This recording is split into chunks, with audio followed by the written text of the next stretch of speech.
এবার থেকে আপনারাও নিমফুল এই পদ্ধতিতে সারা বছরের জন্য সংরক্ষণ করে রেখে দিতে পারেন, একদমই খারাপ হবে না। শীতকাল তো চলেই গেল, এবার আস্তে আস্তে গরমের আবহাওয়া আসতে শুরু হয়েছে। আর একটা আবহাওয়া থেকে যখন আর একটা আবহাওয়ার মধ্যে প্রবেশ করে তখন কিন্তু দেখবেন বিভিন্ন রকম অসুখ বিসুখ আমাদের শরীরে দেখা দেয়, যেমন পায়খানা, বমি বা আরও বিভিন্ন রকম অসুখ বিসুখ দেখা যায়। আর এই হালকা গরম পড়তেই কিন্তু আমরা সবসময় একটু তিতু খাবার খুঁজি, যে একটু নিম পাতার তিতু খাবো বা নিম ফুলের তিতু শুক্তো খাবো বা উচ্ছে শুক্তো খাবো, এগুলোই আমরা বেশি অংশ বানিয়ে খাই। আর এই যে হালকা হালকা সবে একটু গরম পড়েছে না, এই সময় কিন্তু দেখবেন নিম গাছে সবে ফুল ধরেছে।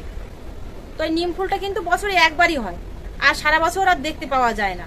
তো আজকে আমি সারা বছর এই নিম ফুল কীভাবে সংরক্ষণ করে রাখবেন সেই পদ্ধতিটাই আজকে আমি আপনাদের সাথে শেয়ার করব। তো প্লিজ প্লিজ বন্ধুরা, আপনারা ভিডিওটা স্কিপ না করে প্রথমের থেকে শেষ পর্যন্ত দেখবেন, আমার সঙ্গে থেকে আশা করছি আপনাদের ভালো লাগবে। আর আপনারাও কিন্তু একইভাবে বাড়িতে সংরক্ষণ করে রাখতে পারবেন। তো আমি এখানে চলে এসেছি, দেখুন একটাই নিম গাছ আমি দেখতে পেয়েছি এখানে। তো এই নিম গাছে ফুল হয়েছে, আপনাদের দেখাচ্ছি। দেখুন সবে কিন্তু ফুল ধরতে শুরু হয়েছে, এখনো ফল আসেনি, ফুলগুলোই এখনো কিন্তু ভালো করে ফুটিনি। এই যে ফুল হচ্ছে,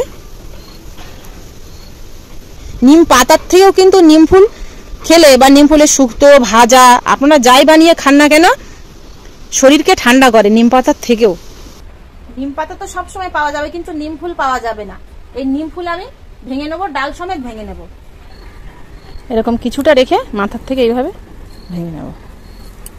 এপাশে ওপরে দেখুন প্রচুর নিম ফুল, আস্তে আস্তে আমি এইভাবে আঁশকুড়ি দিয়ে নামাবো। দেখুন বেশ অনেকটা নামিয়ে নিয়েছি। আর দেখুন কিছুটা নিম ফুল কিন্তু ফুটেও গেছে, কিছুটা ফুটেছে, যেগুলো ফুটে গেছে সেগুলো ঝরে ঝরে পড়ে যাচ্ছে, খুব সাবধানে নিয়ে যাব আমি। এখানে একটা পাত্র নিয়েছি, ডাল থেকে ফুলগুলো আলাদা করে নেব। শুধু এই যে ফুলের ডালটা এইভাবে নিয়ে হাতের মধ্যে রেখে এইভাবে টানিয়ে দেবো, খুব সুন্দর এরকম ডাল থেকে ছাড়িয়ে আসবে। আর কি সুন্দর যে গন্ধ ছাড়ছে ফুলে, তা কি বলবো, মনে হচ্ছে কাঁচাই খেয়ে ফেলি, এত সুন্দর গন্ধ ছাড়ছে। ফুলগুলো সব ছাড়িয়ে নিয়েছি, দেখুন এরকম দুই হাতে কতটা পরিমাণে ময়লা জমেছে।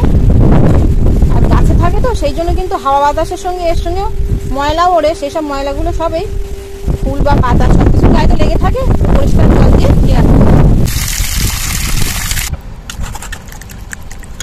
দেখুন কতটা ময়লা ছিল ফুলের মধ্যে, জলটা পুরো একদম কাদা কাদা। এখানে আমি একটা বড় সাইজের পাত্র নিয়েছি, জল থেকে ঝরিয়ে পাত্রের মধ্যে দিয়ে দেবো। তবে আপনারা পেপারের ওপরে নইলে চেঙারি বা বড় যে কোনো পাত্রের ওপরে রেখে শুকিয়ে নিতে পারেন।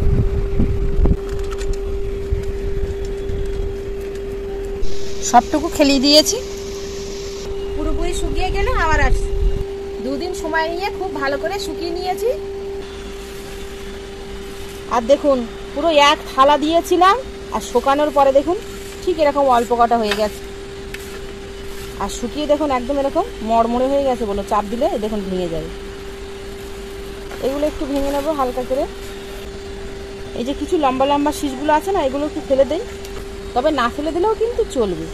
দেখুন কালারটা সেরকম খুব সুন্দর কিন্তু সবুজ আছে। তো আপনারা এইভাবে শুকিয়ে সারা বছর কিন্তু, এখানে একটা কৌটো নিয়েছি, এই কৌটোর মধ্যে ভরে সারা বছর রেখে দিতে পারেন।